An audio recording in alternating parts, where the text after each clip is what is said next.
तो hello friends, very good evening to all. सभी हम लोग आ चुके हैं नेक्स्ट लेक्चर लेक्चर नंबर 11 पे। लेक्चर नंबर 10 में हमने कुछ क्वेश्चन फेस किए थे एंड मैंने आपको इंक्लाइन प्रोजेक्टाइल का सवाल बिना कॉन्सेप्ट बताए सॉल्व करके दिखाया था कि बेसिक से बिना कुछ मतलब जो सिंपल प्रोजेक्टाइल मैंने आपको पढ़ाया था, ट्राजेक्टरी की इक्वेशन जो पढ़ाई थी उसी की बेसिस पे मैंने बेसिक्स यूज करके आपको एक सवाल भी करवा दिया था कि अगर आप इंक्लाइन प्रोजेक्टाइल नहीं भी पढ़े हैं फिर भी ऐसे सवाल कर सकते हैं। इसमें कोई अलग से रॉकेट साइंस नहीं है। देखिए, हम लोग थोड़ा सा भी इसको जनरलाइज करेंगे, कुछ कुछ फॉर्मुलेस लिखेंगे, जिसको याद करना है प्रैक्टिस के साथ क्वेश्चन करते करते फॉर्मूले याद हो जाएंगे तो अच्छी बात है। नहीं याद होंगे तो आपको मैंने बेसिक से पिछली बार क्वेश्चन करा दिया था, उसी तरीके से क्वेश्चन आगे भी करने होते हैं। ठीक है, बट हाँ, क्योंकि क्लास है तो क्लास में हर एक चीज मतलब बहुत लोग को याद करना भी अच्छा लगता है, बहुत लोग को याद करने में ज्यादा मतलब बहुत लोग याद करने में बहुत तेज भी होते हैं ना। मेरा ऐसा नहीं था, मुझे याद करने में बहुत प्रॉब्लम होती थी, तो मैं रट नहीं पाता जल्दी। तो मैं तो बेसिक्स ही करता था। जिसको अगर याद करने में आसानी उसके लिए थोड़ा सा जनरलाइज करेंगे चीजों को प्रोजेक्टाइल में कि हर चीज का फॉर्मेटिंग थोड़ी सी रहेगी बस। बाकी उन्हें भी फिर एक क्वेश्चन लेंगे, सॉल्व करेंगे। ठीक है, तो वही पिछला वाला लेक्चर ही आगे कंटिन्यू करते हैं इंक्लाइन प्रोजेक्टाइल पे। तो इंक्लाइन प्रोजेक्टाइल पे लेट्स से जनरल बातें करने के लिए हम पहले एक्सिस बना लेते हैं कुछ कुछ। तो हमारे पास दो एक्सिस तो होनी ही चाहिए, एक तो वाई और एक एक्स। ठीक है, ये दो एक्सिस हमारे पास होनी चाहिए। अब ये दो एक्सिस होंगी तो इनसे क्या मिलेगा, लेट्स से मैं इनको एक्स बोल दूं और इसको वाई बोल दूं, और मेरे पास एक प्लेन होगा यहाँ पे जो ग्राउंड है। ग्राउंड से मेरा प्लेन इंक्लाइंड है। ठीक है, तो ये जो मेरा प्लेन है ग्राउंड से इंक्लाइंड पे है कुछ ऐसा। तो यहाँ पे एंगल्स मुझे गिवन होंगे, क्या क्या एंगल्स होंगे। से ये वाई है, लेट्स से आपका गिवन लेट्स से थीटा, या फिर लेट्स से कुछ भी बोल लीजिए, थीटा बोल लीजिए। ये आपका दिया क्वेश्चन में गिवन होगा इंक्लाइंड एंगल, जो आपका प्लेन है वो कितने एंगल पे इंक्लाइंड है ग्राउंड से, ये गिवन होगा। तो ये कि ग्राउंड का प्लेन से कितना इंक्लाइंड है। ठीक है, और दूसरा एंगल क्या होगा, एंगल ऑफ प्रोजेक्शन। तो कई बार देखिए दो तरीके से गिवन होता है, कई बार वो ग्राउंड से एंगल ऑफ प्रोजेक्शन देगा, तो अगर ग्राउंड से एंगल ऑफ प्रोजेक्शन देगा तो जिसको मैं अल्फा बोल रहा हूँ उसको क्या बोलेंगे, जैसे भी मैं अल्फा मान रहा हूँ, ये जो मैं अल्फा मान रहा हूँ ना अपने एक्सिस से ही प्रोजेक्शन एंगल मान रहा हूँ, देखिए मेरी एक्सिस है एक्स एक्सिस। तो कई बार ये प्रोजेक्शन एंगल कैसे देता है, फ्रॉम ग्राउंड, ग्राउंड से यानी कि थीटा प्लस अल्फा कई बार गिवन होगा, इसको बोल देगा कि ये प्रोजेक्शन एंगल है। तो आपको यहाँ से अल्फा निकालना है, कैसे जो गिवन है उसमें थीटा माइनस कर देंगे तो अल्फा मिल जाएगा, पे अल्फा मिल जाएगा। ठीक है, वही सिंपल ट्रिजेक्टरी है। और अभी मैं सिमुलेशन भी देख पाया, उतना कुछ खास सिमुलेशन नहीं मिला, पर एक जियोजेब्रा पे एक वेबसाइट वहाँ पे सिमुलेशन का मिला है, तो उसको दिखाएंगे भी आपको। तो सिंपल देखिए ऐसे प्रोजेक्टाइल होगी। एक बार वो सिमुलेशन दिखाई देता हूँ, जस्ट एक सेकेंड। हाँ, इनकरेंट प्रोजेक्टाइल का फील भी हो जाए आपको, कैसे इनकरेंट प्रोजेक्टाइल होता है, काम करता है। Just give me 1 second, let me see the screen.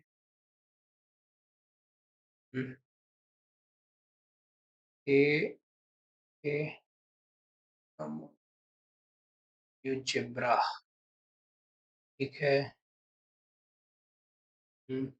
Okay, just give me 1 second.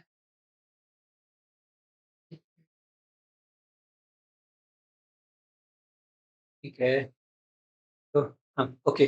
तो यही एक वेबसाइट है जियोजेब्रा, आप इसको गूगल पे जाके कर सकते हो, मैं इसकी लिंक दे दूंगा डिस्क्रिप्शन में। जियोजेब्रा करके एक वेबसाइट है, यहाँ पे आपको इसका सिमुलेशन मिल जाएगा। देता हूँ अपने आप यहाँ पे सिमुलेशन ले चलते हैं आपको। ओके, देखिए कुछ नहीं, सिमुलेशन मतलब आपको ट्रिजेक्टरी दिखाने वाला हूँ, तो जो ट्रिजेक्टरी मैंने बोला वो सही है गलत नहीं है, ट्रिजेक्टरी को जो भी ये जूम आउट करके इसकी एंगल को लेट्स से थोड़ा कम कर लेते हैं। लेट्स से कितना एंगल हमने पिछले बार देखा, आई थिंक 82 डिग्री पे लिया था, कुछ 82 डिग्री पे 45 प्लस 37, तो लेट्स से 82 डिग्री के आसपास ले जाता हूँ एंगल। यहाँ से आप एंगल और वेलोसिटी सब कुछ चेंज कर भी सकते हैं। फिर इसमें इसको टाइम, अब यहाँ पे ना ये टाइम एक्सिस है, तो आप जैसे टाइम को जीरो करेंगे आपका बॉल यहाँ पे, टाइम इक्वल्स टू 1 पे यहाँ होगा, टाइम इक्वल्स 2 पे यहाँ, टाइम इक्वल्स 3 पे यहाँ। तो टोटल डॉट्स वो बनाएगा कि आपका बॉल की ट्रिजेक्टरी कैसे आएगी। देखिए देखिए टाइम के साथ ट्रिजेक्टरी बढ़ती जा रही है, बढ़ती जा रही है, एंड देन ऐसा। आपको लग रहा होगा ऐसा क्यों आ रहा है, क्योंकि यहाँ पे ना मैंने वर्टिकल वेलोसिटी बहुत ही ज्यादा कर दी है। ठीक है, अभी दूसरा तरीका क्या होगा, इससे अगर आप इसको क्योंकि जैसे मैं पाथ दिखा रहा हूँ वो भी पाथ आपको दिख जाएगा, बस आपको एंगल थोड़ा कम करना है। थोड़ा एंगल कम कर लीजिए। ठीक है, अब देखिए भी आगे दिखेगा प्रोजेक्टाइल, ये वाला देखिए ऐसे गया, देन यहाँ पे। ठीक है, तो ये दोनों प्रोजेक्टाइल मैं आपको ले चलता हूँ बोर्ड पे। जैसा नहीं, मेरे को प्रोजेक्टाइल दिखानी थी कैसे काम करता है ये। जस्ट एक सेकेंड, बोर्ड पे। हम्म, हम्म, हम्म,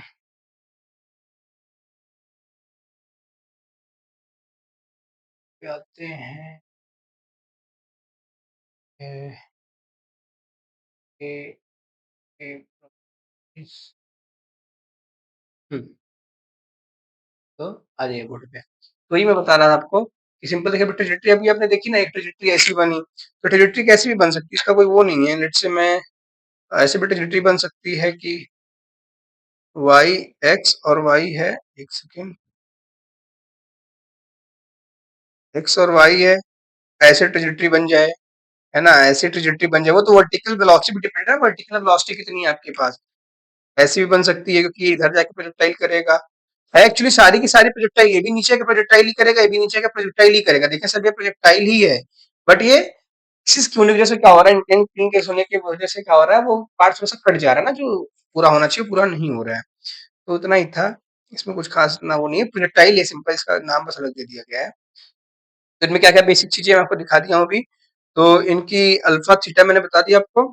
तो जनरलाइज क्या करने का तरीका, आपको यू भी लेट से गिवन होगा, है ना, यू गिवन होगा। अब वही चीज है कि उनको थोड़ा जनरलाइज करते हैं। ये कैसा है, ये अपवर्ड इंक्लाइन है, हमने अपवर्ड इंक्लाइन देखा था, जो क्वेश्चन सॉल्व करता है अपवर्ड इंक्लाइन का था। तो बेसिक से क्वेश्चन हो जाएगा, उसको जनरलाइज में कर रहा हूँ बस।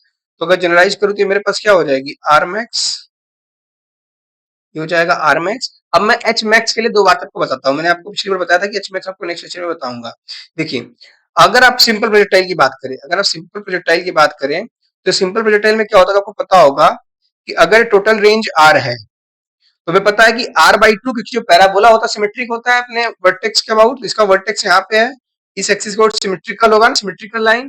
तो जितना डिस्टेंस ये होगा, क्या उतना ही डिस्टेंस ये होगा, टोटल डिस्टेंस अगर r है, ये भी r बाई टू और ये भी r बाई टू। कहने का मतलब जब जब मेरा x coordinate x r by two है, उस समय मेरी हाइट मैक्सिमम होगी, यही तो है h मैक्स, यही तो है एच मैक्स। हाँ सर एच मैक्स है, तो आर बाई टू पे एच मैक्सिमम है। तो अब जरा सोचिए कि जब मैं इंक्लाइंड कर दे रहा हूं, जब मैं इसी प्रोजेक्टाइल को पकड़ के इंक्लाइंड कर दूंगा, कैसे करूंगा, इसी प्रोजेक्टाइल को पकड़ के अगर मैं ये रोटेट करने का ऑप्शन इसमें नहीं होता क्या, convert state in, I think नहीं होता इसमें। नहीं रोटेट तो नहीं हो रहा है ये। ठीक है, रोटेट नहीं होगा। मैं क्या समझाना चाहता हूँ सिंपली, कि जब मैं इसको ऐसे स्ट्रेट कर दूंगा, ठीक है, वैसे इंक्लाइन कर दिया, प्रोजेक्टाइल तो आपकी ऐसी थी, प्रोजेक्टाइल आपकी ऐसी थी। अगर इधर जाता प्रोजेक्टाइल होता तो ये वाला पार्ट हट गया ना, ये जो नीचे आता है इधर वाला, ये वाला पार्ट हट गया। तो अगर आपको प्रोजेक्टाइल दिख रहा हो, तो मैंने क्या बोला कि आर बाई टू, अगर इसका आर बाई टू जो रेंज है, जो इसकी रेंज है आर बाई टू, अगर एक कोऑर्डिनेट इस पे आ रहा है, तो वहां पे एच मैक्स हो चुका होगा। मतलब जहां पे वर्टिकल वेलोसिटी, अच्छा अगर आप देखिए तो यहाँ पे क्या हो रहा है, वर्टिकल वेलोसिटी जीरो है ना, वी वाई, यहाँ पे इस इंस्टेंट पे वी वाई जीरो है। तो यहाँ पे जिस इंस्टेंट पे अगर वी वाई जीरो वाला पॉसिबल है कॉम्पोनेंट, अच्छा यहाँ पे वी वाई कौन है, ओल्ड के रिस्पेक्ट में ना, यहाँ पे जो आपका इस वाले एक्सिस के बारे में बात नहीं कर रहा मैं यहाँ वर्टिकल कंपोनेंट की बात करूँ, अरे इंक्लाइंड ये है, बट मैं इसको लेट से एक्स ओल्ड एक्स न्यू बोलता हूँ ना, एक्स न्यू, और ये मेरा एक्स ओल्ड है, पुराना वाला एक्स जो कि मेरे पहले था। तो जो वर्टिकल वाली वेलोसिटी यहाँ पे, और ये जो वेलोसिटी अगर ये जीरो हो जाएगी, तो एच मैक्स तो यही होगा, क्योंकि मेरा पार्टिकल पहले ऊपर जाएगा देन नीचे आएगा, तो एच मैक्स तो यही रहेगा दोनों के फ्रेम में। लेकिन दूसरा केस क्या बनता है, दूसरा केस ये बनता है कि लेट से मेरे पास थीटा ऐसा था ही नहीं कि वो H V equal to zero हो पाए वर्टिकल में, तो लेट से ऐसे ही चला गया। एक सेकेंड, सब डायग्राम अच्छा नहीं बन रहा है इसमें। हम्म हम्म, सोचिए कि कुछ ऐसे गया है, और इसको टिल्ट करना है थोड़ा मुझे,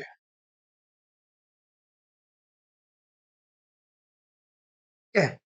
लेट से यहाँ से प्रोजेक्ट करता हूँ, ये प्रोजेक्टाइल ऐसे गई, अब ये देखिए ऊपर जा ही रहा है, अभी ये ऊपर जाता है यहाँ पे, अभी कहीं ऊपर जाएगा, यहाँ पे इसका वी वाई जीरो होता और यहाँ पे इसका एच मैक्स आता, कुछ एच मैक्स ये होता है ना, ग्राउंड से एच मैक्स पूछा जाता है तो एच मैक्स ये आता। बट क्योंकि मेरी जो एक्सिस यहीं पे खत्म हो चुकी है इंक्लाइन की वजह से, जहां पे हिट कर रहा है ना, जहां पे हिट कर रहा है हिटिंग पॉइंट, वो एच मैक्स हो जाएगा। तो अभी मैं आपको इसको सवाल करके दिखाऊंगा कि इसे सवाल कैसे सॉल्व करते हैं ना, आपका बस बेसिक लॉजिक था कि निकालते कैसे एच मैक्स। तो ये बेसिक लॉजिक था इसके पीछे का एच मैक्स निकालने का, ठीक है। इसको हटाते हैं, इसकी जरूरत नहीं है, जस्ट एक समझाने के लिए था ये, ओके। तो मैं क्या बोल रहा था यहाँ पे, तो अभी तक मैं बेसिक वाला कंडीशन मान चला, तो एच मैक्स ये हो जाएगा, ठीक है, टोटल हाइट एच मैक्स, और ये आर मैक्स हो गया और यू हो गया, थीटा अल्फा हो गया। वही सिंपल वाला पिछली बार हमने कैसे किया था कि जो इधर का एंगल आ रहा है आपका ये वाला, पहले इसको कन्वर्ट करेंगे सिंपल अपने प्रोजेक्टाइल के रेफरेंस में। जब मैं इसको कन्वर्ट करूंगा मेरी प्रोजेक्टाइल कुछ ऐसी दिखेगी। ठीक है, इसमें क्या क्या होगा, ये जो वेलोसिटी है ना ये वाली इधर, और ये वाली वेलोसिटी, ये तो यूं ही रहेगी, और ये वाला एंगल कितना रहेगा अल्फा, ये वाला अल्फा रहेगा, इधर वेलोसिटी हो जाएगी यू का कॉस अल्फा, इधर आ जाएगा यू का साइन अल्फा। लेकिन अभी क्या होगा, ग्रेविटी ही मेन रोल ग्रेविटी का है, क्योंकि ग्रेविटी जो है वो एज इट इज नहीं आएगी यहाँ पे। अगर ग्रेविटी जी है, ठीक है, तो ये वाला एंगल थीटा बन जाएगा। तो जो एक्स एक्सिस के परपेंडिकुलर ग्रेविटी, ये वाली ग्रेविटी, ये कितना आ जाएगी जी का कॉस थीटा, दिख रहा है ना, जी का कॉस थीटा। और जो एक्स एक्स एक्सिस के अलॉन्ग है नेगेटिव में, वो हो जाएगा जी का साइन बीटा। ठीक है, तो मैंने आपको चीजें लिख के दिखाई भी थी, अगर आपको पिछला क्वेश्चन याद हो।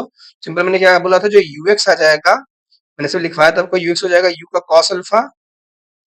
ठीक है, और जो यू आई हो जाएगा, ये हो जाएगा सिंपल यू आई, ठीक है, यू आई हो जाएगा यू का साइन अल्फा। ठीक है, सॉरी, यहाँ पे हाँ अल्फा ही मान रखा है। ठीक है, साइन अल्फा और कॉस अल्फा, और थीटा मेरा एक्स वाई में आ जाएगा।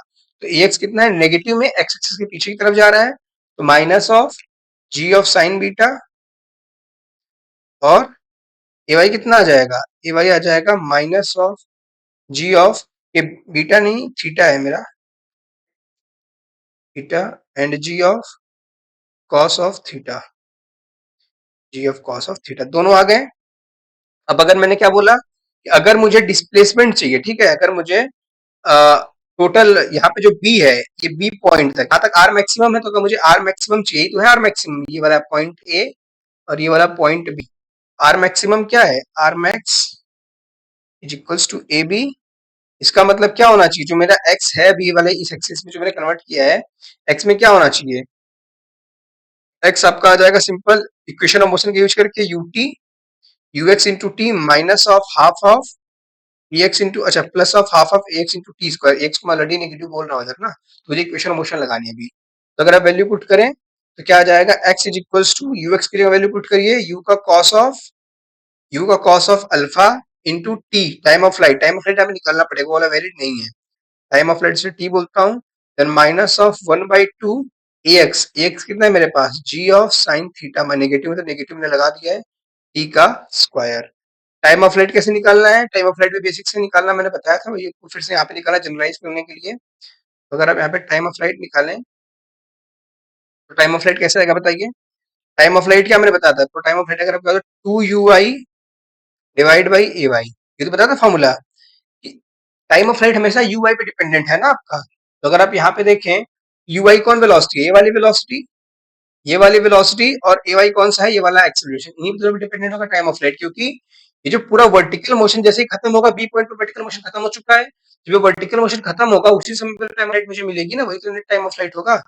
तो यू आई रखिए वैल्यू, यू आई कितना मैंने बताया अभी आपको, यू आई बता रखा है यू का साइन अल्फा, तो वैल्यू रखिए 2 times U of sine alpha divide by A Y, A Y कितना, ए वाई कितना बता रखा है, G of cos of theta. अब आप बोलेंगे सर आप अपने नेगेटिव क्यों नहीं रखा, तो टाइम नेगेटिव थोड़ी होता है, मैं मॉड ले सकता हूँ ना, मुझे ग्रेविटी चाहिए। एक्चुअली जब प्रूफ होता है तो नेगेटिव ऑफ ए वाई ही आता है, जब आप वहाँ पे टाइम ऑफ फ्लाइट निकालेंगे v equals to u + at, ठीक है, तो v क्या है आपके पास, वर्टिकली डाउनवर्ड वेलोसिटी है, u अपवर्ड इधर जाके नेगेटिव हो जाएगा, तो माइनस ऑफ 2u, ऐसे तो हो जाएगा माइनस ऑफ 2u, की u पॉजिटिव है, और इक्वल्स टू 80, ए क्या है नेगेटिव है, माइनस ऑफ जी, जिसको माइनस जी लिखते थे, याद आ रहा है कुछ पिछले हमने डिराइव करा था, ये जो माइनस जी के बदले कौन आ चुका है, minus of G cos theta, तो इसीलिए मैं यहाँ पे फर्क नहीं पड़ता माइनस, ठीक है, तो आपकी ए वाई लग रहा है मॉड ऑफ ए वाई, इसको बोल सकते हैं, इससे कोई फर्क नहीं पड़ेगा, आई थिंक आप समझ रहे हैं। तो आपका टाइम ऑफ फ्लाइट भी आ चुका है, अगर आप टाइम ऑफ फ्लाइट इसमें पुट कर दें तो आपको जो एक्स मैक्स है आ जाएगा आर मैक्स, ठीक है, at this time of flight हो जाएगा आर का मैक्सिमम। तो सिंपल मैंने टाइम ऑफ फ्लाइट बता दिया और आर मैक्सिमम बता दिया। अब बताइएगा मुझे एच मैक्सिमम कोई पूछ ले तो, एच मैक्सिमम पूछ ले तो क्या करेंगे, अब वही वाला लॉजिक लगाएंगे, एच मैक्सिमम मुझे चेक करना पड़ेगा क्या, अगर ये वाला इंस्टेंस पॉसिबल है, अगर ये हिटिंग, अगर मैं आपको दिखाऊं, इट्स यहाँ पे ग्राउंड से जो एच मैक्स है मेरे पास यहाँ पे, ये वाला पॉइंट, ठीक है, इधर ले आता हूँ, ठीक है, दो इस पे लाइन ड्रॉ करके दिखा देता हूँ मैं, दो अलग अलग लाइन लेके समझ आ जाएगा। अच्छे से। हम्म, तो ग्राउंड हो गया आपका, ठीक है। अब लेट्स से आप प्रोजेक्टाइल करके दिखाते हैं पूरा फुल प्रोजेक्टाइल कैसा होता है। एक पूरा का पूरा फुल प्रोजेक्टाइल ऐसे जाएगा, ठीक है। एक पूरा होल प्रोजेक्टाइल है ये। अब इसमें दो लाइन मार्क करिए, ठीक है, दो लाइन। लेट्स से एक ये अल्फा, ये जहां पे है, यहाँ पे देखिए यूआई कभी जीरो हुआ ही नहीं। एच मैक्सिमम क्या होगा, यही वाला एच मैक्स होगा। एच मैक्स क्या होगा, यही वाला एच मैक्स होगा। देखिए अभी दूसरी लाइन देखिए, जब मैं इसको इससे पहले ही लाइन खींच दूं ऐसा ये वाला, तो इसके लिए जो हिटिंग पॉइंट है यहाँ पे जो हिट कर रहा है ये हो जाएगा एच मैक्स, ठीक है। तो आपको ये समझना है थोड़ा सा। इसको मैं हम्म, ओके, ये हो जाएगा एच मैक्स और ये हो जाएगा ये। और ये लाइन थोड़ी सी टिल्टेड है, इसको हटा देते हैं। यहाँ पे मुझे एच लाइन ड्रॉ करनी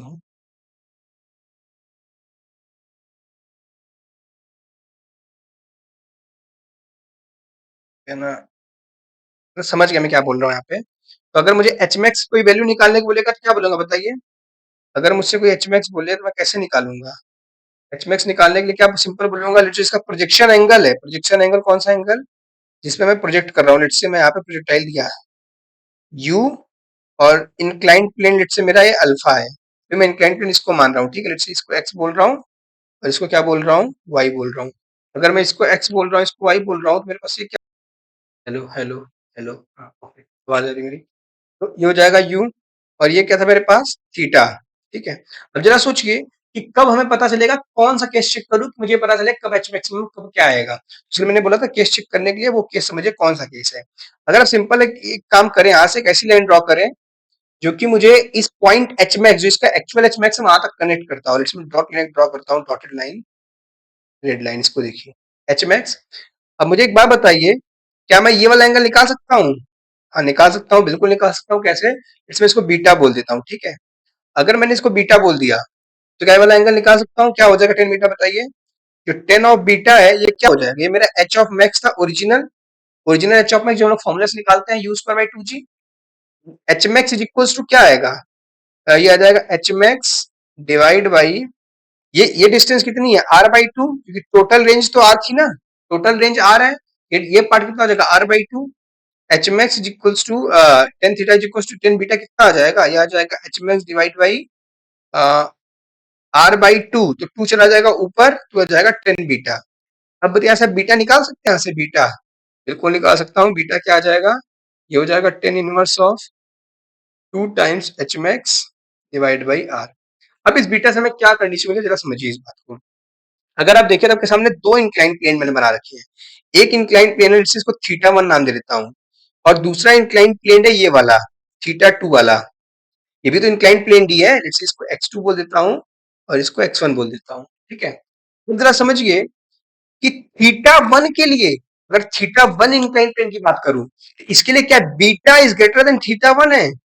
या देखिए जो बीटा है, बीटा कौन सा पॉइंट, बीटा तो हर प्रोजेक्टाइल के लिए फिक्स रहेगा, क्योंकि बीटा किस पे डिपेंडेंट है, आपके पास ये main actual projectile H max है ना, तो किसी भी प्रोजेक्टाइल के पास फिक्स पॉइंट होगा ना एच मैक्स एक्चुअल वाला। अगर बीटा जो मैं निकाल रहा हूँ, जो कि एच मैक्स और आर, ये दोनों फिक्स रहेंगे प्रोजेक्टाइल, हर यूनिक प्रोजेक्टाइल के लिए ये पूरी वैल्यू फिक्स रहेगी, नहीं बीटा हर एक प्रोजेक्टाइल के लिए फिक्स रहेगा, ठीक है, मतलब उसके पर्टिकुलर। बीटा अगर थीटा वन से बड़ा है, मैं निकालूंगा बीटा अगर थीटा वन से बड़ा है, तो अगर एच मैक्स पूछा गया तो कौन सा एच मैक्स होगा, यहाँ पे देखिए कौन सा एच मैक्स है, हीटिंग हीटिंग एच मैक्स नहीं है। अगर एक्स वन ये है ना, हिट तो यहाँ पे कर रहा है, ये वाला पॉइंट हीटिंग का है, लेकिन ये एच मैक्स नहीं है। एच मैक्स मेरा कौन सा है, यही वाला एक्चुअल वाला एच मैक्स है। इसके लिए क्या बोलेंगे, अगर एच मैक्स पूछा जाएगा मुझसे उस प्रोजेक्टाइल के लिए इंक्लाइन पे, तो वो एक्चुअल एच मैक्स के बराबर ही होगा, जो हमारा एक्चुअल एच मैक्स आता है ना उसके बराबर निकाल के रखेंगे इसको।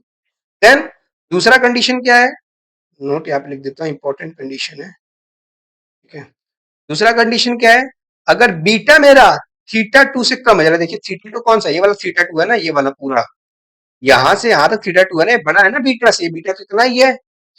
अगर देखें आप थीटा टू के लिए एक्स टू मेरी एक्सिस है, एक्स टू पे देखिए हिटिंग कहाँ हो रहा है, हिटिंग यहाँ पे हो रहा है, तो क्या एच मैक्स थीटा यहाँ हिटिंग पॉइंट है, क्योंकि इसके लिए इसके आगे तो कभी गया ही नहीं ना। जो ये वाला पार्ट है, जो इधर वाले डॉट है, जो ब्लू लाइन है, ये एक्स टू के लिए तो कभी आया ही नहीं, एक्स टू के लिए कभी यहाँ गया नहीं, तो एक्स टू के लिए एक्चुअल एच मैक्स में कभी जाएगा ही नहीं। तो मुझे ग्राउंड एच मैक्स क्या होता है, highest possible height of any projectile. जब मैं x2 को इंक्लाइन प्लेन मान के प्रोजेक्टाइल कर रहा हूँ, तो जो मेरा हाईएस्ट पॉइंट है वो कहाँ पे जा रहा है, इस पॉइंट ऑफ कोलिजन पे, पॉइंट बी पे, क्योंकि इसके बाद प्रोजेक्टाइल गई ही नहीं, और इसके नीचे क्या है, हर पॉइंट पे देखिए कम एच मैक्स है ना, हर पॉइंट पे एच मैक्स कम है। तो जो इसके लिए मेरा एच मैक्स हो जाएगा, ये खुद ही एच मैक्स हो जाएगा। तो इसके लिए क्या हो जाएगा, हिटिंग पॉइंट। ठीक है, hitting point is H max. इसके लिए हम लोग क्या करेंगे, सिंपल रेंज निकालेंगे, और ये मुझे अल्फा पता ही होगा, यहाँ से मैं सिंपल एच मैक्स निकाल सकता हूँ। अदरवाइज क्या करूंगा, सिंपल मैं क्या करूंगा, इस पॉइंट का वाई कोऑर्डिनेट निकालूंगा, तो वही एच मैक्स हो जाएगा जहाँ पे हिट कर रहा है। ये तरीका था एच मैक्स निकालने का। और ये हो गया मेरे पास u cos theta u sin theta. अब सिंपली ये व्हाट इंक्लाइन प्लेन है, मैं डाउनवर्ड की बात कर लेता हूँ इसी इस पे, फिर मैं क्वेश्चन करते हैं, ठीक है। सब कुछ जनरलाइज हो गया चीजें ना, कोई याद करना है तो इसको कर सकता है। ये अपवर्ड के लिए है u cos theta u sin theta g ax ay, time of flight आ गया, रेंज मैक्सिमम आ गया, देन एच मैक्स कैसे निकालते हैं ये आ गया। हम बढ़ते हैं आगे की तरफ, नेक्स्ट क्वेश्चन पे, नेक्स्ट लॉजिक पे, जो कि हमारा डाउनवर्ड इंक्लाइन पे, ठीक है। Let's say down inclined plane. अगर डाउन इंक्लाइन प्लेन होगा तो कैसे दिखेगा बताइए। डाउन इंक्लाइन प्लेन के लिए राइट फिगर ड्रॉ करते हैं सिंपल, वही चीजें वही रहेंगी, थोड़ा सा एक साइन कन्वेंशन के बाद दिखाता हूँ आपको चीजें डिफरेंट क्या होंगी। एक ये लाइन है, लेट्स से आप यहाँ से क्या कर रहे हैं, अपना प्रोजेक्टाइल स्टार्ट कर रहे हैं, लेट्स से किसी एंगल थीटा पे, हाँ अल्फा बोल देता हूँ, कि मैं जो ये वाला एंगल है ना, मैं इसको अल्फा बोल रहा हूँ, और इंक्लाइन वाला एंगल में थीटा बोल रहा हूँ, ठीक है। लेट्स से अल्फा है, और जो ये वाला एंगल है ग्राउंड से इंक्लाइन प्लेन का एंगल,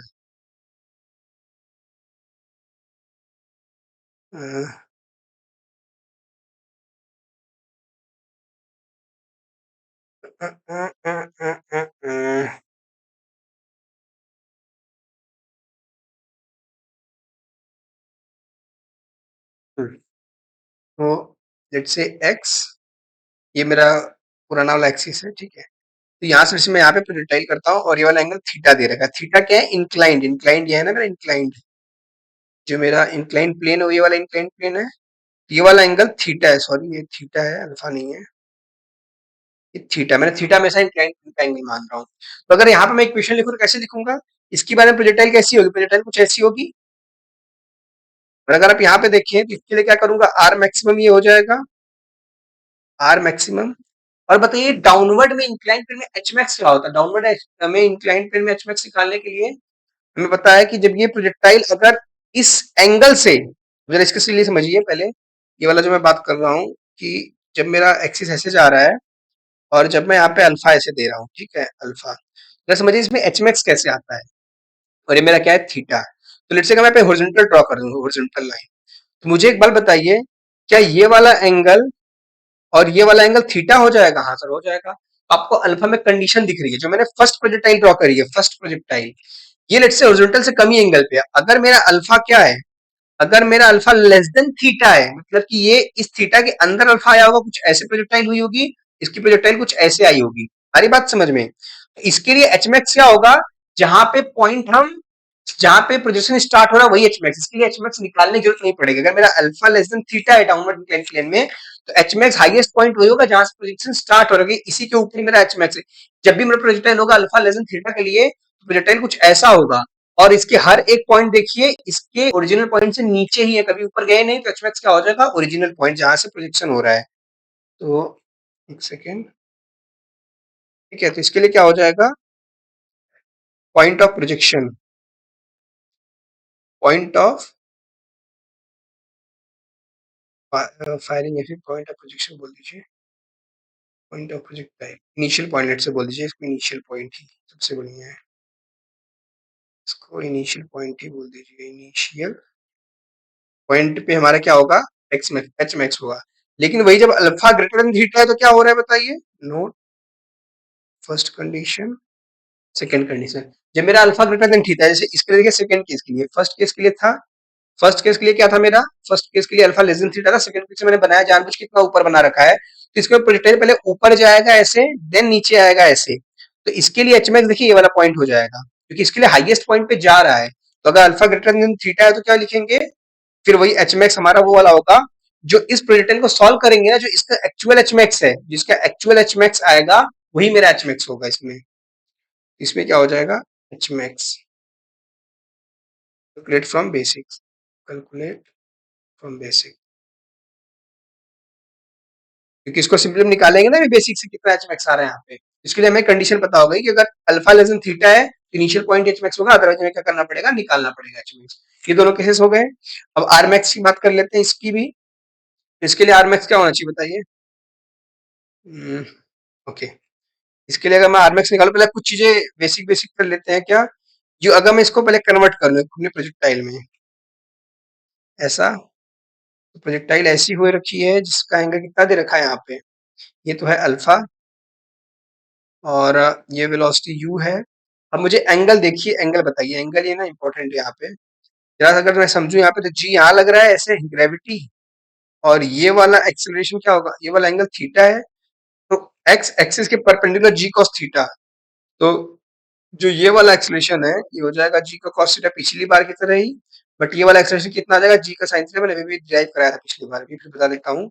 इधर आ जाएगा जी का साइन थीटा। लेकिन इस बार मैं देखिए आपको पिछले लेक्चर में बताया भी था कि इस बार डाउनवर्ड इंक्लाइन प्लेन में क्या होगा कि आपका जो जी साइन थीटा, जो एक्स का एक्सप्रेशन हम पिछली बार क्या कर रहा था, अपोज कर रहा था उसके मोशन का ना, इसलिए आरएमएक्स को कम कर दे रहा था। इस बार क्या हो रहा है, इसको ये खुद सपोर्ट कर रहा है। मतलब अगर मैं इसको दो कैलकुलेट करूं, यू वाई और यू एक्स, तो ये जो जी साइन थीटा है यू एक्स को बढ़ाते जा रहा है।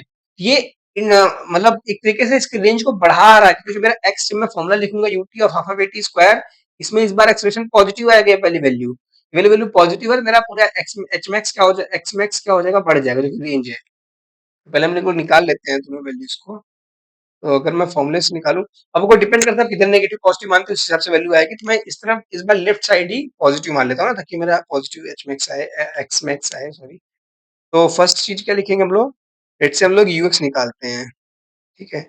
इस बार मैं हालांकि इधर नेगेटिव एक्स मान रहा हूँ, ठीक है, इधर पॉजिटिव आई।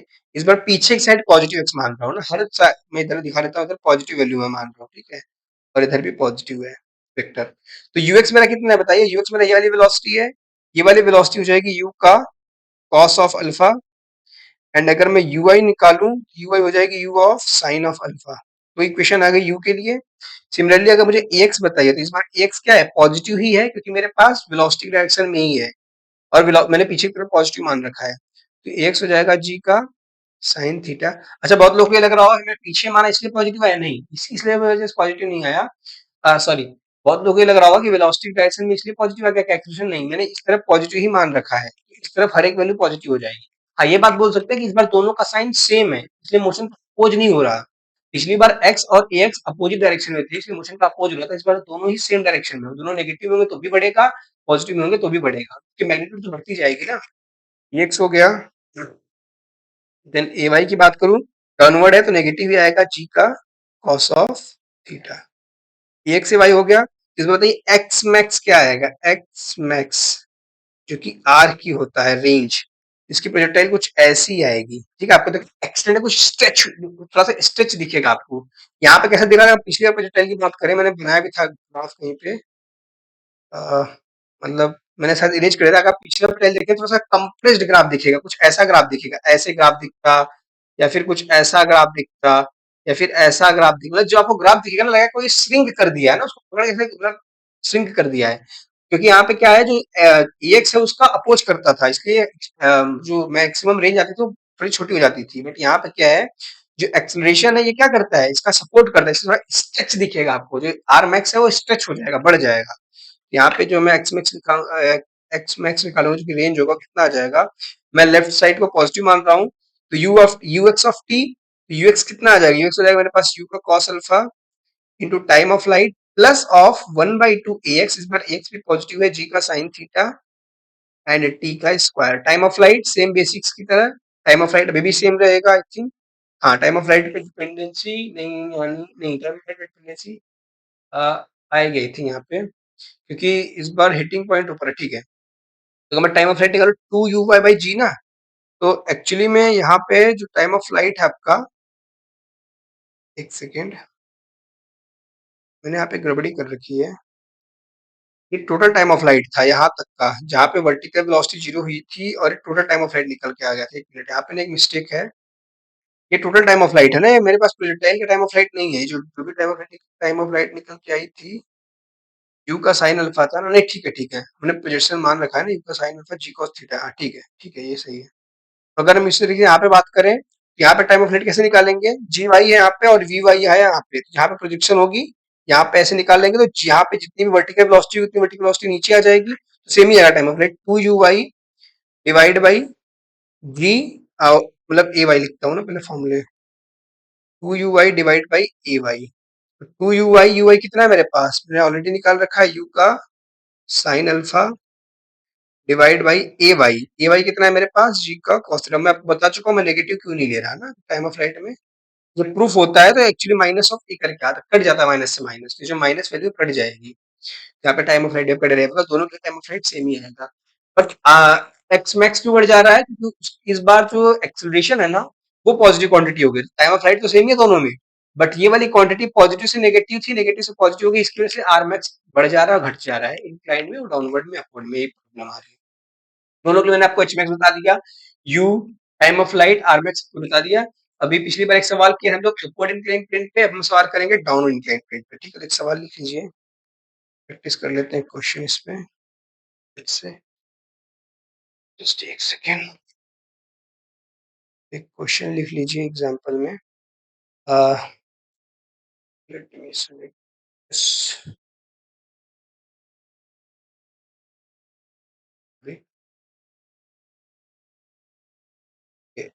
ये हो जाएगा मेरे पास वाई एक्सिस, फिर से ये हो जाएगी एक्स एक्सिस। ठीक है, अब मैं इसको एक्स यहाँ पे क्यों बोल रहा हूँ, तो आपको डाउट नहीं आना चाहिए, मैंने ऑलरेडी मान रखा है कि नीचे मेरा क्या है, पॉजिटिव है। ठीक है, एक्स और वाई मान लिया मैंने। अभी क्या करते हैं, यहाँ से लेट से एक प्रोजेक्टाइल गई है ऐसे, और एंगल लेट से आप कोई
हेलो, हेलो, हेलो। तो हुँ, तो आई थिंक आवाज़ तो मेरी कहाँ तक आई थी मुझे भी नहीं पता। ठीक है, मतलब कुछ ख़ास तो इस हुआ नहीं अभी यहाँ पे। मैंने कुछ ख़ास नहीं किया, सिंपल वही मैंने बताया। कहाँ तक आई होगी? ठीक है, मैं मान के चलता हूँ डाउन इंक्लाइन प्लेन एक बार वापस समझा देता हूँ आपको। मैंने कुछ नहीं किया था। सिंपल मैंने क्या किया, जब मैंने अल्फा लेस देन थीटा था तो मैंने बताया जो इनिशियल पॉइंट है ना वो एच मैक्स होगा। क्यों होगा? आई थिंक फिगर तो चल ही रहा होगा, तो वीडियो देख के उतना समझ चुके होंगे। बट जब अल्फा ग्रेटर देन थीटा होगा फिर प्रोजेक्टाइल और ऊपर जाएगी, और जब और ऊपर जाएगी तो एच मैक्स होगा। मुझे बेसिक से कैलकुलेट करना पड़ेगा। कैसे बेसिक से कैलकुलेट करना पड़ेगा? एच मैक्स कब होगा? वो एच मैक्स तब होगा जब मेरे इस इंस्टेंट पे क्या हो, इस इंस्टेंट पे वी वाई जीरो होता है। मतलब एक्चुअल में ग्राउंड पे भी बात कर रहा हूँ, मैं इंक्लाइन की बात, इंक्लाइन प्रोजेक्टाइल तो है, बट जो मैं वेलोसिटी पे बात कर रहा हूँ V Y, actual V Y इस डायरेक्शन की वेलोसिटी जीरो होनी चाहिए, इस डायरेक्शन में। तो इस डायरेक्शन की वेलोसिटी में दोनों जगह स्क्वायर करके निकाल लूंगा जीरो। यहाँ तक टाइम ऑफ हाइट निकाल लूंगा, या फिर यहाँ तक मैं हाइट निकाल सकता हूँ इस पॉइंट से। ये वाला हाइट निकाल लूंगा, और ये वाला हाइट मुझे ऑलरेडी पता होगा। ये वाला हाइट कैसे पता होगा? ये टोटल रेंज पता होगा ना मुझे, यहाँ पे या फिर जहाँ पे ग्राउंड आ रहा है। तो रेंज का साइन थीटा, कॉस थीटा ये हो जाएगा एक्स एक्सिस हो जाएगी, रेंज का साइन थीटा हो जाएगा वर्टिकल। तो जिस पॉइंट पे हिट कर रहा है वहां से इतना ऊपर वो एचमैक्स होगा, हम बता सकते हैं आराम से। सिंपल एचमैक्स यहाँ से निकाल लेना है। दो तरीके एचमैक्स के थे, फिर मैंने बताया कि टाइम ऑफ फ्लाइट दोनों में सेम है, बट रेंज एक में श्रिंक आ रहा है, एक में स्ट्रेच आ रहा है। क्यों ऐसा आ रहा है? क्योंकि एक में एक्सप्रेशन वहां पे अपवर्ड इंक्लाइंड प्लेन में एक्सप्रेशन नेगेटिव आ रहा था, जिसकी वजह से क्या हो रहा था, रेंज श्रिंक हो जा रही थी। बट यहाँ पे एक्सलेशन जो जी का साइन थीटा इसको क्या कर रहा है, इसको सपोर्ट कर रहा है। इसकी वजह से क्या हो रहा है, यहाँ पे जो रेंज है वो बढ़ जा रही है ना, स्ट्रेच हो जा रही है। तो यहाँ तक हो गया था। देन मैंने आपको वही जनरलाइज करके चीज दिखवा दिया था, यूएक्स का ux y, ux uy x a y, then x max, then time of flight same ही था। फिर मैंने आपको सिंपल एक सवाल दिया था, 50 डिग्री 50 मीटर पर सेकंड पे अल्फा दे रखा है मैंने 53 डिग्री, थीटा दे रखा है 37 डिग्री, इंक्लाइन प्लेन है, आरएमएक्स बताइए। तो आरएमएक्स के लिए सबसे पहले क्या करा मैंने, टाइम ऑफ फ्लाइट निकाल लिया। टाइम ऑफ फ्लाइट निकाल के simple x equation of motion में पुट कर दिया, तो मुझे आरएमएक्स मिल गया। बस इतना ही क्वेश्चन था, ऐसे ही आते रहते हैं क्वेश्चन, आसान आसानी, ज्यादा कुछ इसमें टफ नहीं है। इसमें कुछ काइनेमेटिक्स में ऐसा कुछ टफ मतलब उतना बन नहीं पाता, क्योंकि इसमें क्या ही बना लेंगे ना, और उनके लिए पूछने के लिए बहुत सारी जो चीजें आगे चीज हम मिलेंगी आपको पढ़ाने के लिए, तो उधर अच्छा सा क्वेश्चन बनता है। पर इसमें उतना कुछ खास टफ नहीं बन पाता, बन ही नहीं पाता कि इसमें कुछ है ही नहीं इतना ज्यादा डीप में, है ना। ये बहुत मतलब बेसिक्स के अगर आप ढंग से पढ़ रखे हैं तो आप कोई भी सवाल अगर बेसिक से भी उठाएंगे ना, तो सब में इक्वेशन ऑफ मोशन लग जाएगी। इक्वेशन ऑफ मोशन नहीं लगेगी, जो मैंने आपको एकदम पहले सिविल डेरिवेशन करवाया था, इक्वेशन ऑफ मोशन कहाँ से ड्राइव होकर आया था, अगर वो आपको इंटीग्रल वाली इक्वेशन पता है, कोई भी क्वेश्चन लाके रख दीजिए काइनेमेटिक्स की, हर एक क्वेश्चन सॉल्व हो जाएगी। वेरिएबल फोर्स हो, नॉन वेरिएबल फोर्स हो, कांस्टेंट फोर्स हो, चाहे जैसा फोर्स हो, F is equals to M A हमेशा वैलिड नहीं है। बट जो मैंने आपको बता रखा था वहाँ क्वेश्चन में, F is equals to DP by D T हमेशा वैलिड है। इंटीग्रेट करिए, ऑलवेज आपका आंसर आएगा। बेसिक्स अगर करेंगे सारे क्वेश्चन, इसमें इतना कुछ टफ नहीं बनता है। तो मूव करते हैं नेक्स्ट लेक्चर पे। दो क्वेश्चन आई थिंक सफिशियंट है, एक अपवर्ड पे करा दिया, एक इंक्लाइंड पे करा दिया, डाउनवर्ड पे करा दिया। अभी क्या बच रहा है अभी?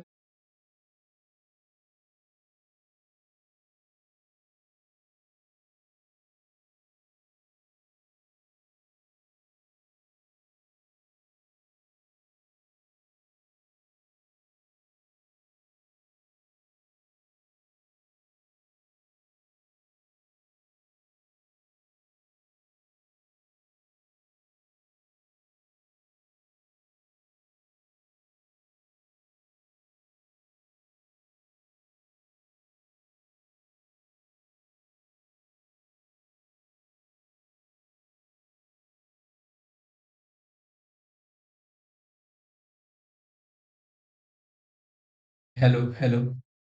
ओके, तो आई थी अभी आवाज ठीक है, माइक थोड़ा इशू है, ये बिना माइक के करते हैं अभी। हाँ, तो मैं क्या बोल रहा था कि आरमैक्स तक हो गया था। मैं बोल रहा था कि रिलेटिव में अभी जितना हमने 1D में पार्ट करा है, उतना सेम पार्ट अभी 2D में करने वाले हैं।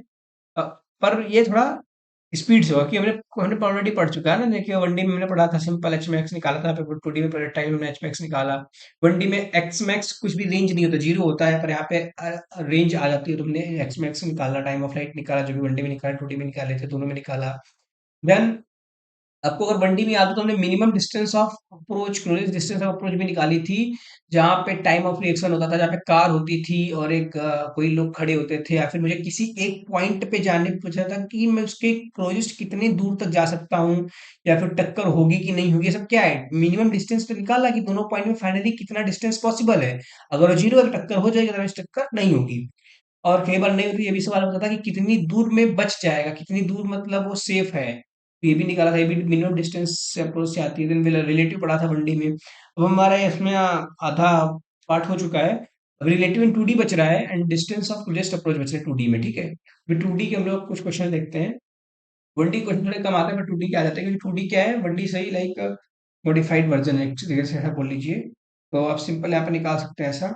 तो अगर 2D में हम लोग सॉल्व करें रिलेटिव मोशन, तो देखिए फॉर्मूले तो वही रहेंगे ना, फॉर्मूले कुछ नहीं बदलेंगे। बेसिक्स क्या है, हर जगह बेसिक्स जिसमें सेम रहती है, बेसिक्स नहीं बदलेंगे।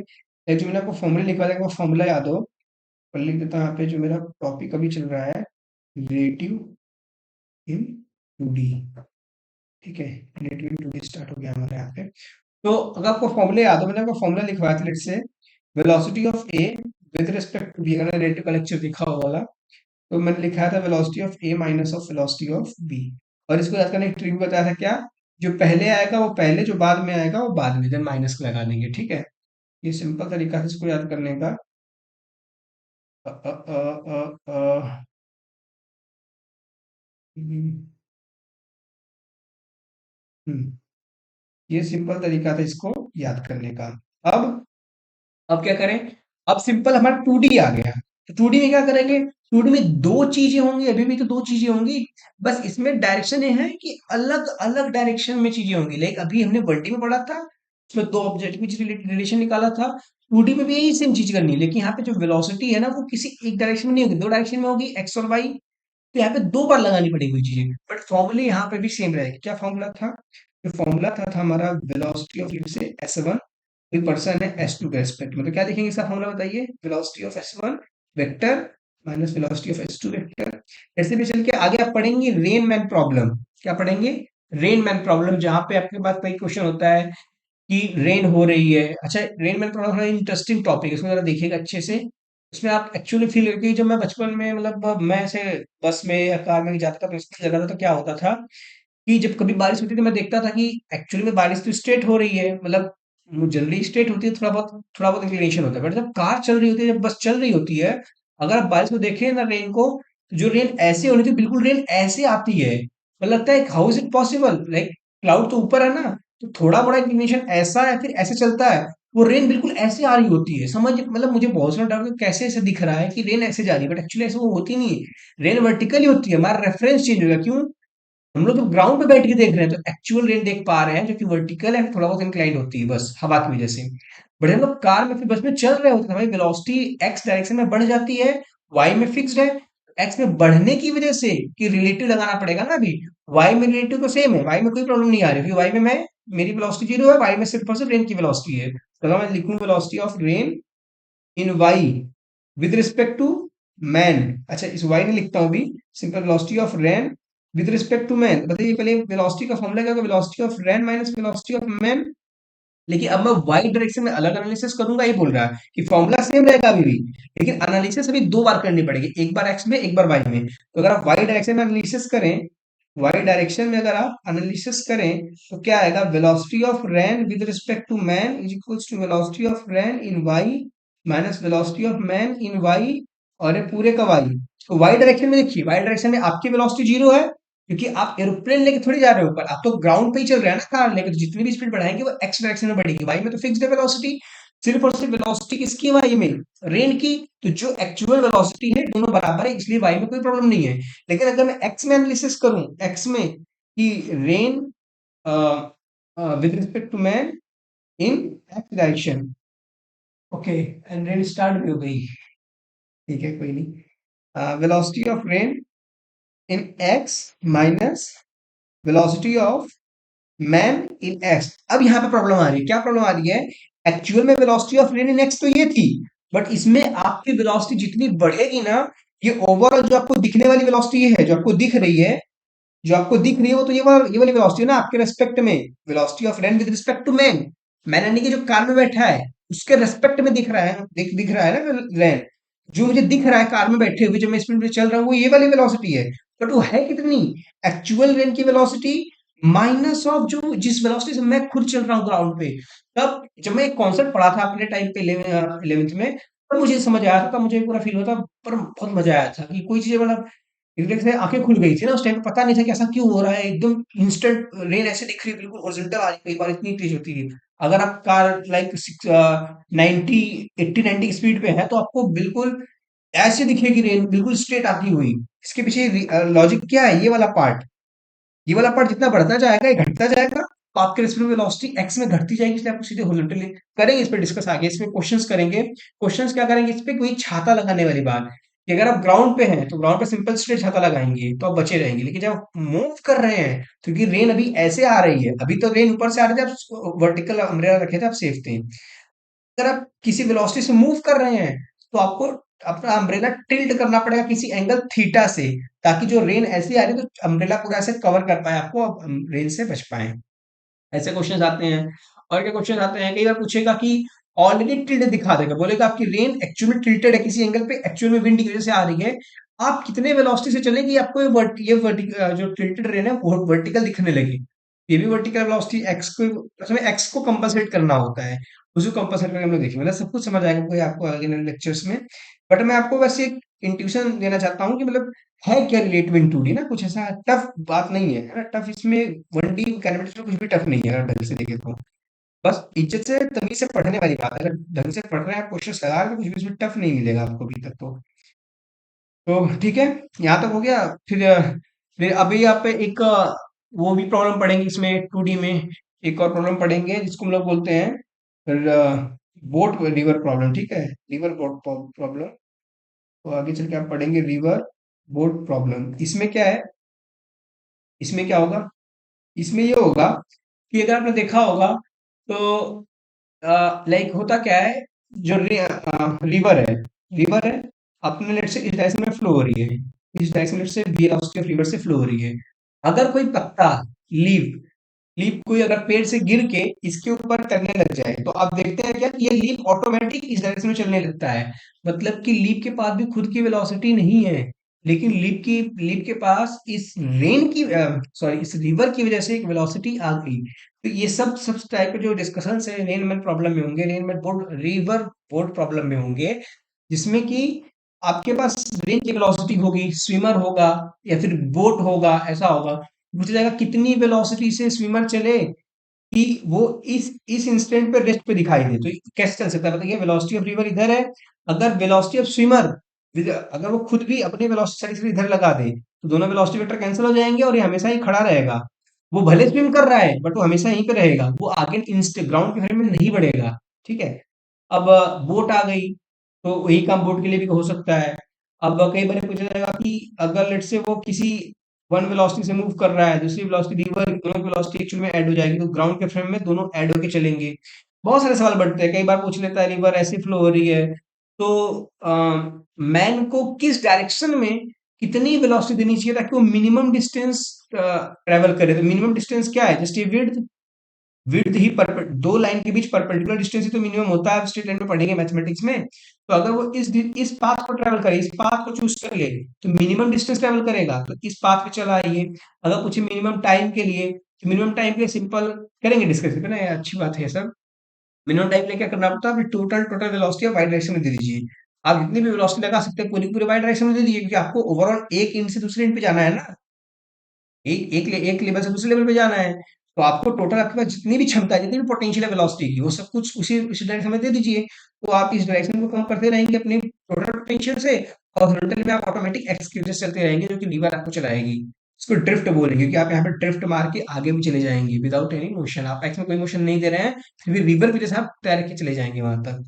तो ये सब प्रॉब्लम है सब 2D के रिलेटिव में ही, रिलेटिव से ही होंगे। तो आपका रिलेटिव वाला प्रॉब्लम वाला कल को क्वेश्चन समझ आ जाएगा तो ऑलमोस्ट आपके सारे क्वेश्चन रिलेटेड हो जाएंगे, बहुत आसान आसान है, इतना कुछ टफ नहीं होता है इसमें। पर ढंग से पढ़ेंगे तो मैं बार बार बोल रहा हूँ कि ये सब जेई लेवल का है ना, तो ऐसा सिंपल एक प्रॉब्लम नहीं आएगा कि सिंपल जैसे कोई नॉर्मल क्वेश्चन दे दिया सॉल्व कर लेंगे, हो जाएगा वैसे नॉर्मल सवाल। बट नॉर्मल सवाल पेपर में नहीं आएंगे, पेपर में थोड़े अच्छे लेवल के सवाल आएंगे, बट कॉन्सेप्ट सारे यही लगेंगे, तो इसलिए कॉन्सेप्ट ढंग से पढ़िए। तो ये हो गया। और कैसे क्वेश्चन आते हैं, ऐसे ऑलमोस्ट क्वेश्चन आएंगे जितने भी क्वेश्चन हम डिस्कस करेंगे आगे। तो अभी स्टार्ट करते हैं लेट से। पहले तो इस लेक्चर को स्टार्ट करने से मैं सोच रहा हूँ कि आपको रिलेटेड टू डी स्टार्ट करने से पहले है टॉपिक जस्ट 30-40 मिनट का टॉपिक है, ठीक है, ढंग से हो जाएगा। बट इसलिए कुछ बेसिक नॉलेज पहले से होनी चाहिए 2D में, क्योंकि अभी तक आपने सिर्फ 1D में रिलेटिव देखा है। तो 2D के लिए आपको सिंपल सिंपल एक इसका एक वार्म अप करा देता हूँ। वार्म अप पे क्या होगा, वार्म अप पे सिंपली ये करना है आपको कि बोला बताया ना अभी कि यहाँ पे दोनों डायरेक्शन में वेलोसिटी होगी। तो लेट्स से मैं आपको पहले वेक्टर एडिशन करके करना सिखा रहा हूँ। यहाँ पे वेक्टर एडिशन समझ लीजिए एक तरीके से, आप वेक्टर एडिशन बहुत पहले पढ़ेंगे, भूल के थोड़ा बहुत, बस उसका भी वार्म अप हो जाएगा और यहाँ पे भी हो जाएगा। ये जो रेन और मैन है क्या टोटल है, ये टोटल कंपोनेंट है, नेट कंपोनेंट है ये। तो नेट कंपोनेंट हमारे लिए सॉल्व करना थोड़ा डिफिकल्ट है, तो हम इसको अपने लिए क्या करते हैं, दो डायरेक्शन में ब्रेक करते हैं। एक तो एक्स डायरेक्शन में ब्रेक करते हैं और दूसरा वाई डायरेक्शन में ब्रेक करते हैं। क्योंकि जब हम लोग ब्रेक कर लेते हैं तो हमारा 2D मोशन किसमें कन्वर्ट हो गया, 1D में। 1D में हम इतने सारे सवाल करके आए हैं, तो हमारे लिए 1D क्या है, आसान है। हम लोग सब कुछ 1D में कन्वर्ट करने की कोशिश करते हैं। तो उसके लिए सिंपल सिंपल एक जैसे आपका एक सिंपल एग्जांपल है, मुझे इसको सॉल्व करना थोड़ा बताइए, देखिए आपसे होता है या फिर नहीं होता है, ताकि आगे बढ़ेंगे फिर उसी हिसाब से। जस्ट एक वार्म अप है। अब मुझे एक बात बताइए, मैं आपको दो वेक्टर देता हूँ, ठीक है, लेट से एक सेकेंड ये बताते हैं इसको। अच्छा सा डायग्राम बनाएंगे, दिख रहा है क्या, ये एक्स, ये वाई। अब क्या करना है आपको, आपको गिवन क्या मिला, गिवन समझिए। आपको दो चीजें गिवन है। मैं आपको लेट से एक ऐसा बोलता हूँ कि यहाँ पे कोई लेट से यहाँ पे चल रहा है ए, ठीक है, ए है लेट से, इसके पास वेलोसिटी मान लीजिए 5√2 है, ठीक है। 5√2 क्या है, एक सेकेंड, ए है, इसके पास 5√2 मीटर पर सेकंड की क्या है, वेलोसिटी है। और एंगल इट्स 45 डिग्री है, क्लियर है क्या। ये कोई एक पर्सन है और दूसरा एक पर्सन है लेट्स से बी, और ये बिल्कुल वर्टिकल डाउनवर्ड जा रहा है लेट्स से बी, और इसके पास लेट्स से वेलोसिटी है 10 मीटर पर सेकंड मान लीजिए, ठीक है। तो सवाल क्या है कि अब ये 2D में हो गया। 2D में कैसे हो गया, अभी मैंने बोला ना कि आपको दो डायरेक्शन मिल रही है। कैसे दो डायरेक्शन मिलेगा, आप देखें तो ये एक्स हो गया और ये वाई हो गया। अभी तक आप जो पढ़ रहे थे, आप सिर्फ वाई में एनालिसिस कर रहे थे, यानी कि दोनों वेलोसिटी वाई में होनी चाहिए। और या तो आप सिर्फ और सिर्फ एक्स में एनालिसिस कर रहे थे, दोनों ही एक्स में होने चाहिए थे। बट यहाँ पे क्या हो रहा है, यहाँ पे सिस्टम बदल गया। सिस्टम क्या बदल गया, सिस्टम ये बदला कि जो इसका कंपोनेंट अगर आप लेंगे तो इसका एक कंपोनेंट एक्स में भी आएगा, एक कंपोनेंट वाई में भी आएगा, और इसका एक ही कंपोनेंट है वाई में। मैं चाहूं तो इसको भी कुछ ऐसे वेलोसिटी दे सकता हूँ, इसका भी वाई और एक्स में आ जाएगा, पर मुझे उसकी जरूरत नहीं, थोड़ा और कॉम्प्लिकेटेड हो जाएगा। करेंगे ऐसे सवाल, एक दो एग्जाम्पल और देखेंगे। बट इसकी जरूरत इसलिए नहीं है, पहले आप बेसिक से स्टार्ट तो करिए 2D में। 2D का सबसे बेसिक सवाल ये है, एक्चुअली 2D ही है, भले ये 1D में है, बट मैं दोनों के रिलेशन की बात कर रहा हूँ ना। कोई एक भी 2D होगा ना, तो 2D में तो सॉल्व करना ही पड़ेगा ना अलग अलग, क्योंकि इसके पास दो कंपोनेंट है ना, एक्स और वाई में। ओवरऑल एक्स और वाई में बात करनी ही पड़ेगी। तो यही है 2D कि हमने क्या करा, इसको 2D में कन्वर्ट कर दिया, दो डायरेक्शन दे दिया ना इसको, इसके बाद दो डायरेक्शन हो गई ए के पास। पहला पहला मेरा सवाल क्या है कि आप मुझे क्या वेलोसिटी बता सकते हैं A with respect to B, या फिर आपका A with respect to B. ऐसा मत बताइए, आप B with respect to A बता दीजिए, थोड़ा और आसान है। B with respect to A बता दीजिए आप। Velocity of B with respect to, अब ये मुझे निकाल के दिखा सकते हैं क्या, जल्दी से इसको फटाक से निकाल के दिखाएं। क्योंकि जो मैं आपको वेक्टर एडिशन करवा रहा हूं, आपको लग रहा होगा ये वेक्टर एडिशन करवा रहा हूँ, तो मेरा विश्वास मानिए, आपको ऐसा ही वेक्टर एडिशन आपको दिखेगा जितने भी रिलेटिव के सवाल आएंगे 2D में। मैंने जितने भी आपको अभी डिस्कस करवाए, ओवरव्यू दिया है, जितने भी क्वेश्चंस के टाइप के, वेनमैन प्रॉब्लम हो, फिर लिवर बोर्ड प्रॉब्लम, कुछ भी प्रॉब्लम हो, तो इन सब में होगा क्या, इन सब में आपको बस एक्चुअली में वेक्टर एडिशन ही करना है, लॉजिकली वेक्टर एडिशन ही घुमा फिरा के करना है, ठीक है। तो आइए आइए सॉल्व करते हैं, ऐसे आपने इसको सॉल्व कर लिया होगा। तो ठीक है, आगे बढ़ते हैं।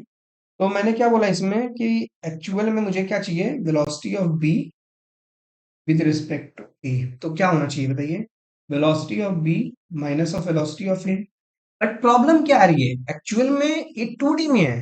तो अगर 2D इसको सोचिए, देखिए प्रॉब्लम कैसे आएगी, 2D जरा सोचिए प्रॉब्लम कैसे आएगी। ये यहाँ पे मूव कर रहा है, यहाँ पे अगर मैं फील करूँ, जैसे मैं 1D में कैसे फील कराया था, 1D याद है, मैंने बोला था कि दो कार है, अगर आपको कुछ पुराना लेक्चर याद हो, दो कार है 1D में चल रही है ना, ऐसे एक ही डायरेक्शन में, या फिर मैंने ऐसा करा था कि मैं इनको पकड़ के इधर लाया था और मैंने बोला था कि ये आप है और ये आप वाली है, ऐसा कुछ मैंने बोला था, अगर आपको याद आ रहा हो तो।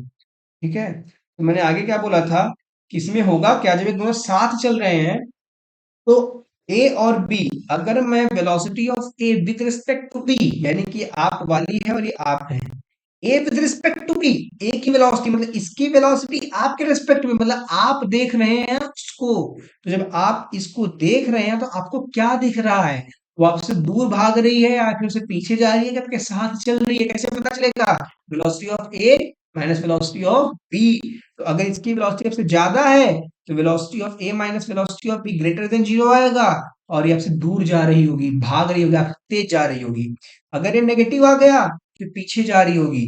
अगर ये इक्वल टू जीरो आ गया तो वेलोसिटी ऑफ ए बराबर वेलोसिटी ऑफ बी, मतलब जब दोनों साथ साथ सेम वेलोसिटी से चलेंगे, जो दोनों के साइकिल पे, बाइक पे, स्पीडोमीटर पे सेम वेलोसिटी शो हो रहा होगा, सेम पोजीशन स्टार्टिंग में, तो ये दोनों हमेशा साथ साथ चलेंगे, जीवन भर साथ साथ चलेंगे। और बहुत लोग बोले सर ऐसा ही हमेशा होना चाहिए जीवन भर, तो अच्छी बात है, होना भी चाहिए। तो ऐसे साथ साथ चलेंगे, तो ये क्या है, सिर्फ वन डी में रिलेशन है। बट प्रॉब्लम क्या हो रही है, प्रॉब्लम ये हो रही है कि अब तो ये वन डी है ही नहीं ना, जब आपको सवाल दे रहा हूँ।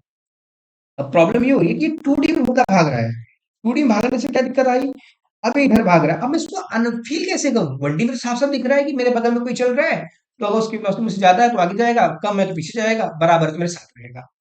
लेकिन अभी इधर उल्टा तिरछा भाग रहा है, मतलब मैं सीधे जा रहा हूँ, कोई बंदा ऐसे जा रहा है। अब मैं कैसे प्रेडिक्ट करूँ क्या हो रहा है मेरे साथ, इसको मैं ऐसे जा रहा हूँ, ये ऐसे जा रहा है, इससे कुछ मतलब फील हो रहा है, मतलब पीछे जा रहा है, आगे जा रहा है, ऐसा कुछ पता नहीं चल रहा। हो सके टोटल ऐसे परपेंडिकुलर चला जाए, कुछ ऐसे चला जाए, कुछ ऐसे रह जाए, तो पता नहीं चल रहा उतना अच्छे से। तो मुझे क्या करना पड़ेगा, इसको एक्स और वाई के कंपोनेंट में तोड़ना पड़ेगा, और फील लेने के लिए क्यों, मैं इसको दो कंपोनेंट कर लूंगा, इसको ब्रेक कर दूंगा यहाँ से, इसको एक एक्स कंपोनेंट में तोड़ लूंगा और एक वाई कंपोनेंट में तोड़ लूंगा।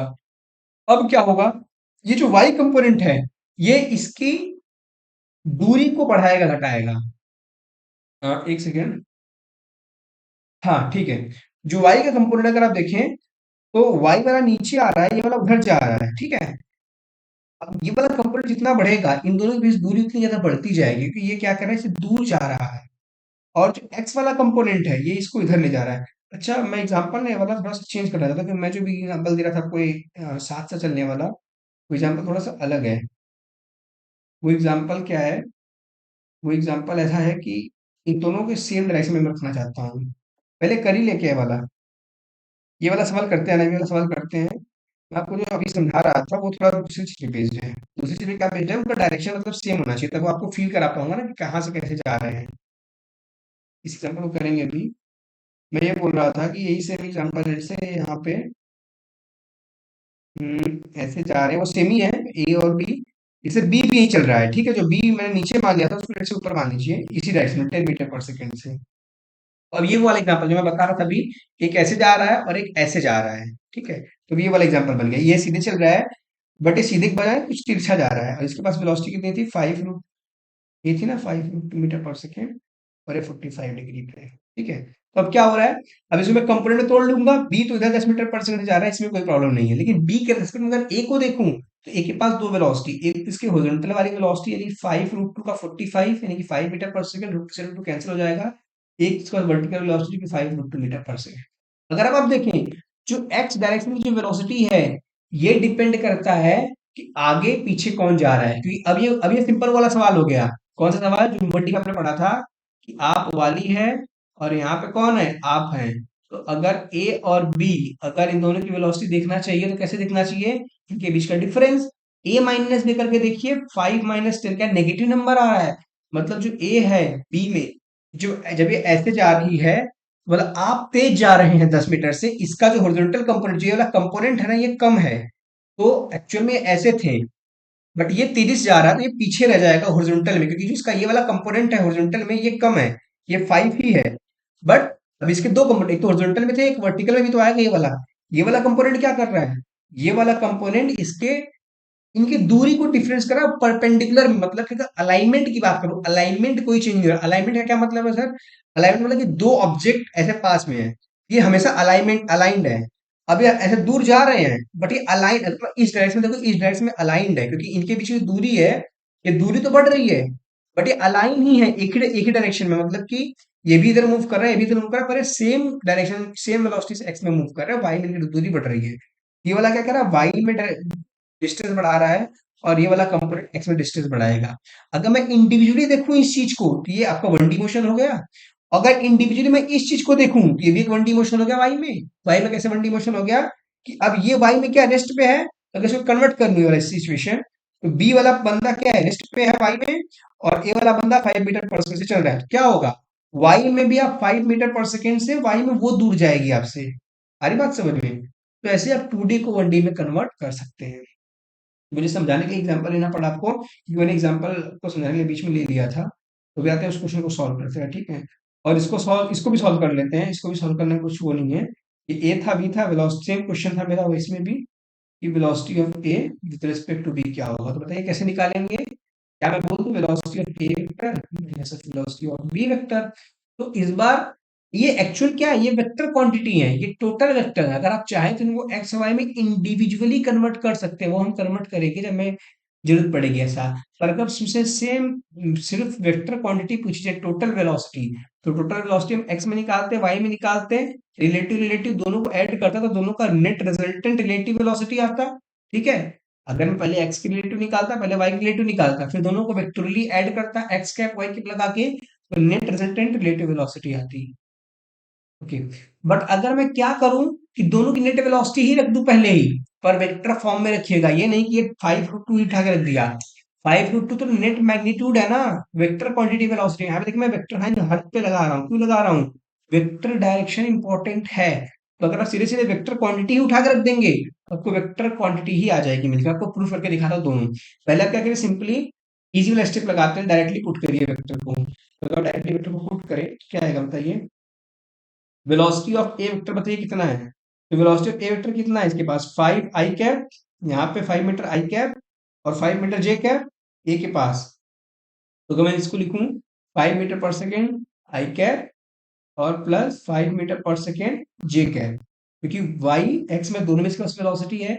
और simple velocity of B vector कितना है, इसके पास वेलोसिटी है 10 मीटर पर सेकेंड का, सिर्फ और सिर्फ आई कैप में।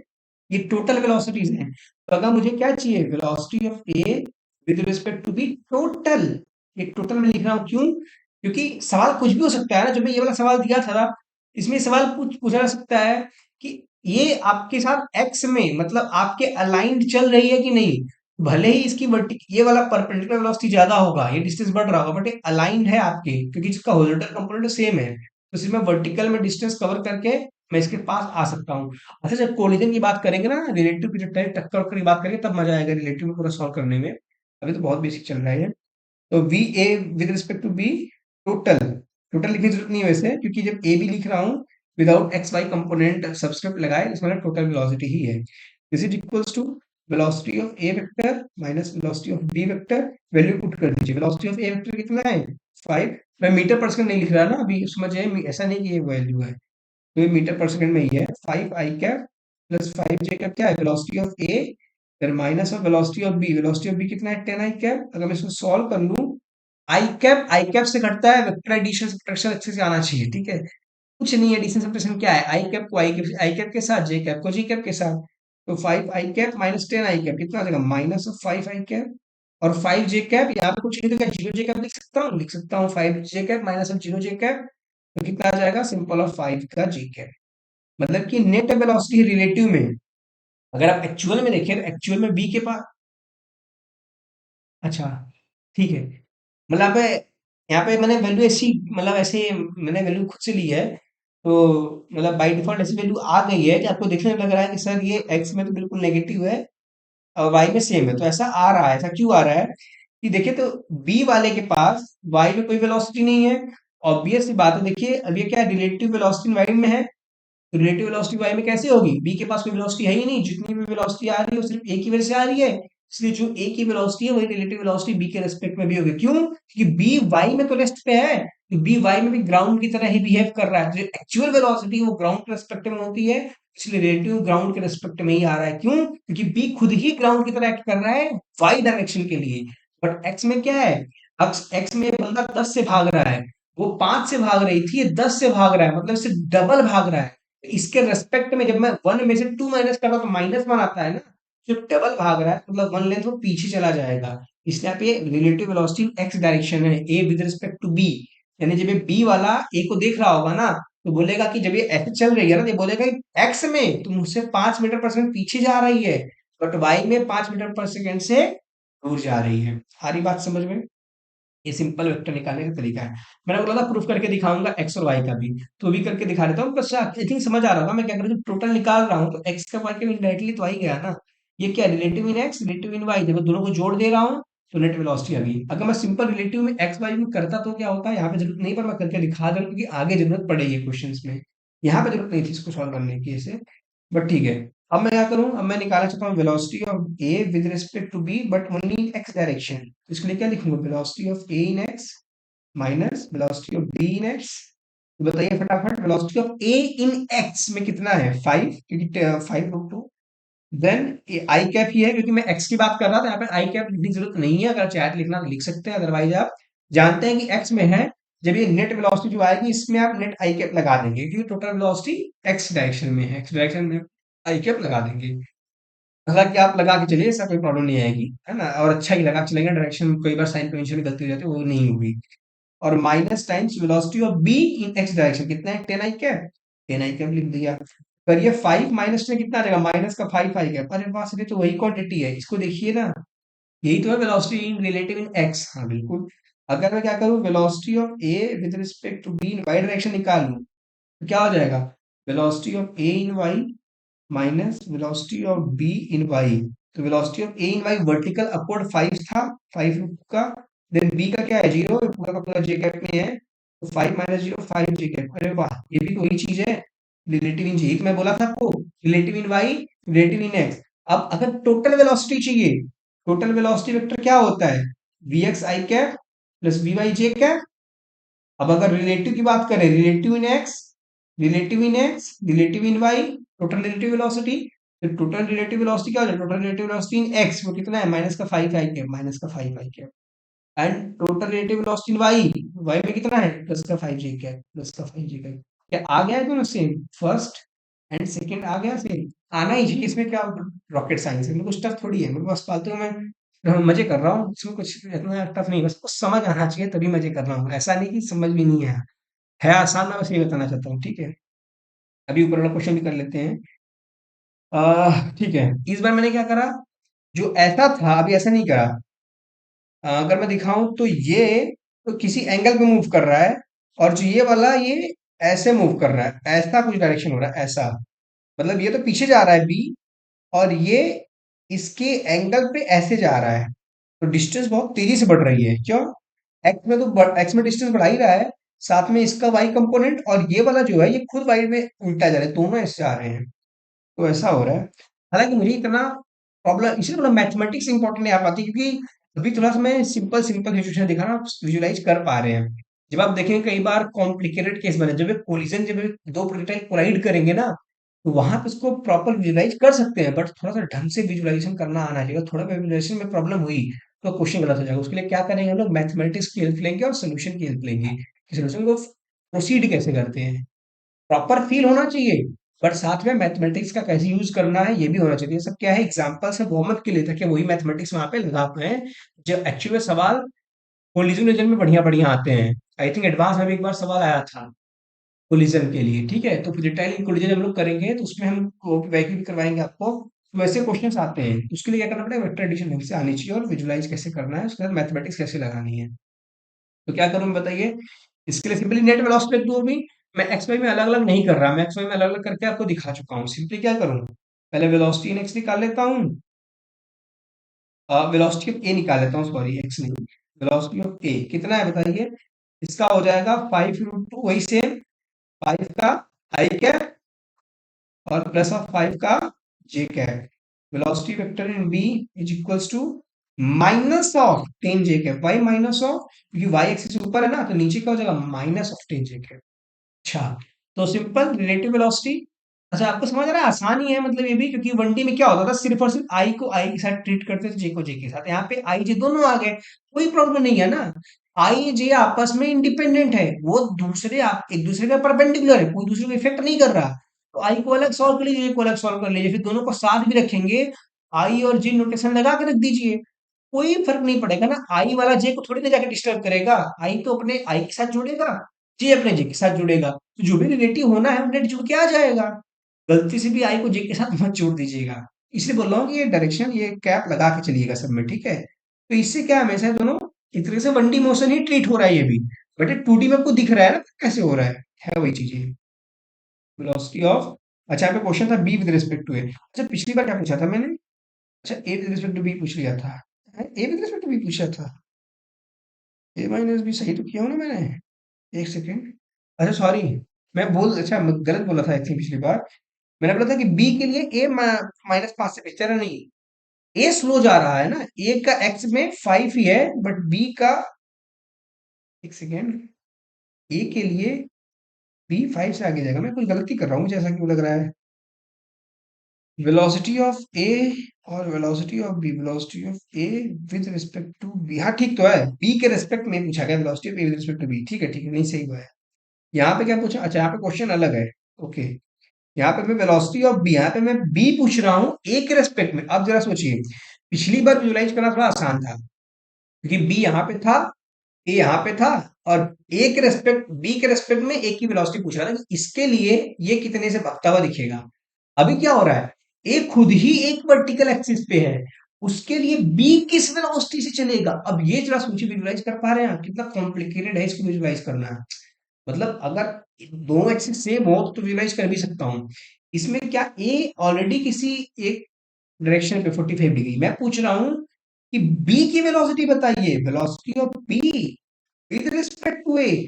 मतलब जब ए पे बैठे हो, जब आप खुद ही ए हो, समझ यहाँ पे आप हैं, आप 5 to 2 मीटर पर सेकंड 45 डिग्री पे चल रहे हैं, और आपका दोस्त 10 मीटर पर सेकंड से नीचे जा रहा है।